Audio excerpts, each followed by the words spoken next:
Le Super Saiyan 4 détruit Internet et devient enfin canon. Le Huffington Post redéfinit ce qu'est l'esprit shonen. Et Thibaut InShape se fait virer du Netherfight. Mais soyez tranquilles, pendant que les plateaux télé nous expliquent tranquillement que la paix ça pue sa mère, je me sens d'attaque à rétablir la justice en ce bas monde. Qu'est-ce que vous faites là? Je suis Naro et vous regardez Focus.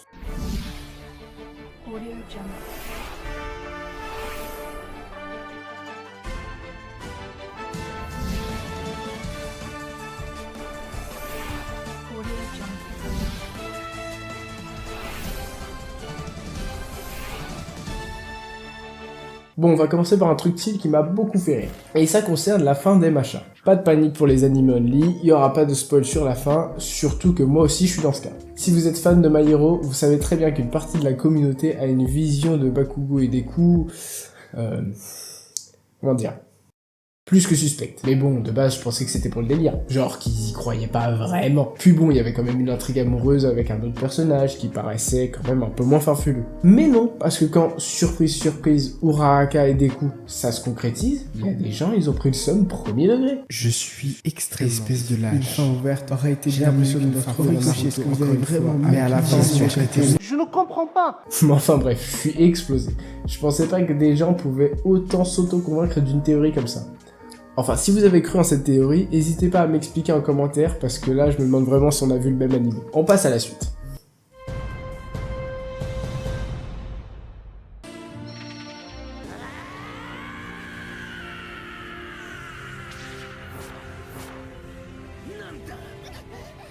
Ok les gars, c'est historique. On a enfin le Super Saiyan 4. Si c'est ce que vous pensiez que j'allais dire, je suis désolé, mais je vais casser l'ambiance. Honnêtement, ça y est, Dragon Ball Daima, moi j'ai lâché. J'ai lâché l'affaire très très tôt, mais j'ai lâché l'affaire. Vous savez, une relation de couple, ça va dans les deux sens, et là, je suis le seul à faire des efforts. Ok, on va faire une petite aparté juste sur la transformation, pour vous expliquer un peu mon point de vue.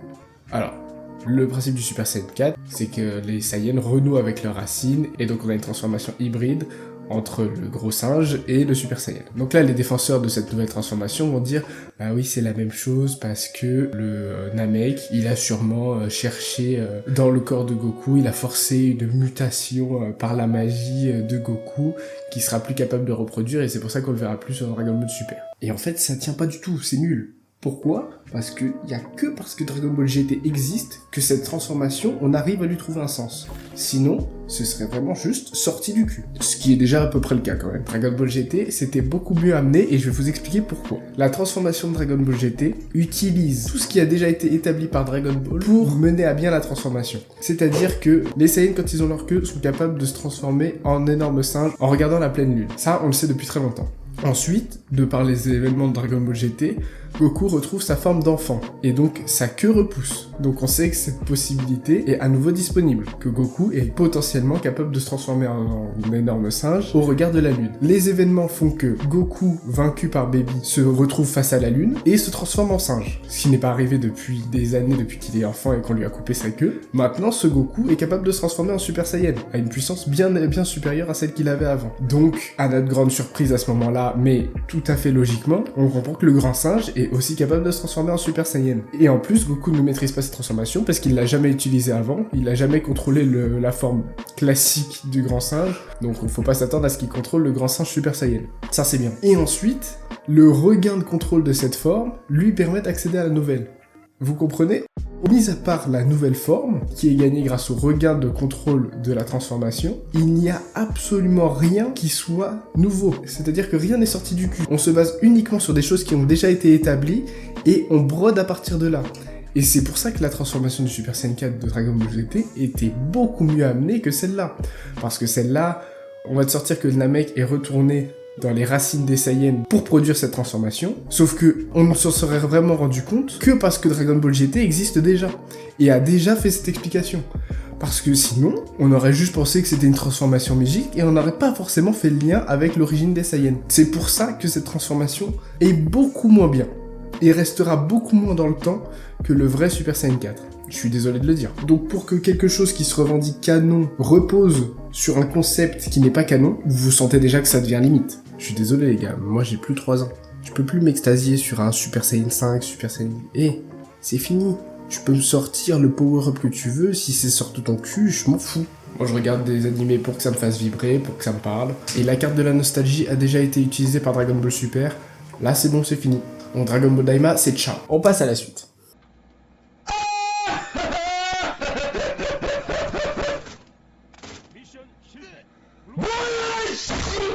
Le blackwashing. Alors, on a une nouvelle polémique qui a enflammé les réseaux, enfin surtout X comme d'habitude. Bon, d'après ce que j'ai compris, tout est parti d'une jeune artiste afro-américaine qui a posté un fanart de l'anime Dadandan représentant les personnages principaux avec des traits noirs, ce qui n'a pas beaucoup plu au public japonais et qui n'a pas caché son mécontentement sur X. Du coup, deux ligues se sont formées, avec d'un côté ceux qui défendent l'artiste en dessinant des versions noires des personnages d'anime, et de l'autre ceux qui font l'exact inverse. Donc vraiment, c'est la cour de récré à qui sera le plus gros fils de pute. Alors, avant tout, on va remettre les choses dans l'ordre. Cette meuf a tout à fait le droit de faire le fanart de ce qu'elle veut. Parce que bon, il faut être un peu sérieux, il n'y a aucune intention malveillante ou d'invisibilisation de personnages asiatiques ou je ne sais quelle connerie. Certes, les animés et les mangas sont d'origine japonaise, mais leur influence a largement dépassé ses frontières. Et comme toute œuvre livrée au grand public, chacun peut se l'approprier et la réinterpréter comme il le souhaite. Contrairement à des sujets plus sensibles, qui pourraient, à raison, être vus comme du blasphème.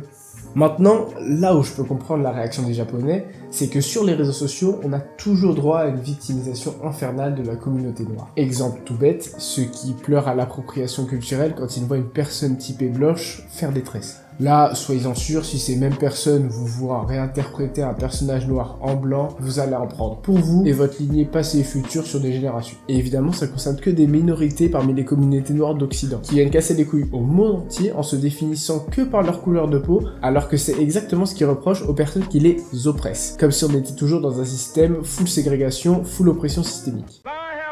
Par contre, me faites pas dire ce que j'ai pas dit. C'est pas parce que quelqu'un se comporte comme un fils de pute que tu peux faire pareil et espérer que ça passe. Donc les Japonais qui viennent ramener leurs fraises pour emmerder une ado pour un fanart devraient, respectueusement, aller se faire enculer. Finalement, toutes ces réflexions pourraient se résumer en quelques mots. Lâchez votre téléphone et arrêtez de nous casser les couilles. Pour les dernières personnes que j'aurais vexées, sachez que, au cas où vous l'auriez pas remarqué, la couleur de mon avatar, c'est pas juste pour faire joli. Je suis vraiment comme ça dans la vraie vie. Je suis aux premières loges pour assister à la victimisation à outrance des Noirs. Et à tous les Japonais qui m'écoutent pas, vous en faites pas, promis, ce personnage n'a pas été obtenu par blackwashing.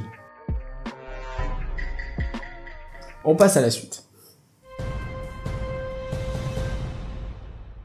Les shonen selon Daisy. Après le déter, je suis tombé sur un article du Huffington Post qui nous propose une vision du shonen, mon pauvre. Tant pis pour vous, vous allez l'avoir aussi. Pour le contexte, le sujet de base, c'est la transformation physique des influenceurs. Donc je cite, Inox l'appelle l'esprit shonen, en référence à la culture manga. Dans ces mangas, à chaque fois, c'est l'histoire d'un jeune garçon qui veut devenir le meilleur dans son domaine. Il va s'entraîner, se pousser au max, jusqu'à souffrir énormément. Décrypte Daisy le tourneur. Oh putain Daisy. Attendez, c'est pas fini. Une obsession de la discipline, particulièrement masculine, donc qui montre l'homme comme celui qui se contrôle, ne montre pas ses émotions et qui en tue. Il y a cette idée que la discipline est une bonne chose en soi, sous-entendu que c'est une mauvaise chose du coup. Alors qu'il faudrait plutôt la considérer comme un moyen vers une fin. Analyse l'autrice. Bon, on va s'arrêter là, je pense que vous avez compris la puanteur de l'article. Vraiment, dis-moi que t'as jamais vu de shonen sans me dire que t'as jamais vu de shonen. Résumé des héros de shonen, c'est des mecs pleins de masculinité toxique qui souffrent à l'entraînement. Donc bon Daisy, si t'avais vraiment pris le temps de regarder, t'aurais remarqué qu'effectivement, Tanjiro souffre à l'entraînement, mais qu'il le fait dans le but de sauver sa sœur, que Naruto souffre à l'entraînement pour devenir Hokage et protéger son village, que Hippo souffre à l'entraînement pour accueillir une toute nouvelle estime de lui-même, et pas liée à sa faiblesse physique, mais surtout mentale. Tous ces personnages partagent des objectifs précis à atteindre, mais réalisent au cours de la route que c'est la discipline qui leur permettra d'y parvenir. Ils découvrent aussi que c'est dans la difficulté qu'ils finissent par s'épanouir, et qu'au-delà de la douleur physique, ils apprennent à prendre du plaisir dans la réalisation de leur progrès. Parce qu'en premier lieu, ces personnages souffraient de leur situation. Et peu importe l'inconfort qu'ils traversent actuellement, c'est toujours mieux que ce qu'ils vivaient avant. Et la discipline devient plus qu'un moyen pour arriver à une fin, un véritable style de vie. Et ça nous parle dans les shonen. Ça nous inspire. Parce que ça résonne avec des choses qu'on traverse au quotidien. Et c'est pour ça que plein d'influenceurs s'en inspirent. C'est pour ça qu'on a Kaizen, des transformations physiques, le Netherfight ou le GP Explorer. Et pas parce qu'on a un penchant néolibéral d'extrême droite, espèce de débile. On passe à la suite. Le déter... Le week-end dernier... on a eu droit à l'événement de l'année, à savoir un combat de boxe anglaise entre streamers organisé par Billy, alias Rebeu des Terres. L'événement était exceptionnel et tous les participants ont montré un courage et un niveau phénoménal pour des personnes avec un si petit background dans ce sport. On a déjà des moments qui resteront légendaires comme l'épaule de ce fou de Bailan ou les émotes random de Mastu et JC. Mais bon, évidemment, comme dans tout événement de cette ampleur, il nous fallait bien une polémique et elle concerne Thibaut InShape. Encore. C'est vraiment le bouc émissaire du YouTube game, je suis explosé. Et une fois de plus, le pauvre, il a rien demandé. Remettons en contexte, à la fin de l'événement, on apprend par une petite gaffe de Greg MMA qui va vraiment achever Billy alors qu'il lui a déjà pété le nez, qu'initialement, c'était Thibaut InShape qui devait faire ce combat et pas lui. Évidemment, Thibaut a été obligé de s'exprimer là-dessus et explique avoir été viré de l'événement quasiment du jour au lendemain. Billy finira par mettre du contexte là-dessus en expliquant que cette décision a été prise pour éviter que le combat ne prenne une ampleur politique en mode extrême droite contre extrême gauche, arabe contre blanc, bref, le caca habituel de Twitter. Bon, avec ce leak, le moins qu'on puisse dire, c'est que c'est raté. Alors maintenant, pour ce que j'en pense. D'un côté, c'était une analyse tout à fait vraie de Billy, qui a parfaitement cerné les Mongoliens qui constituent la majorité du paysage de X en France. Évidemment qu'il y aurait eu des réflexions d'abrutis obsédés de politique, surtout au vu de l'image à laquelle est associé Thibaut malgré lui. Mais malheureusement, sachant ça, pour moi, l'écarter était un très mauvais choix pour plusieurs raisons. La première, c'est que de par l'énorme influence de ce streamer, cet événement était l'occasion parfaite d'aller à contre-courant de cette binarisation complètement débile des mentalités, et plus largement, rassembler des gens autour d'un sport avec autant de valeur que celui de la boxe anglaise. Et c'est parce que cette crainte de Billy est justifiée que c'est la dernière chose à faire d'éviter le problème. Parce que comme tous les problèmes, il va te revenir encore plus fort dans la gueule. La preuve, cette décision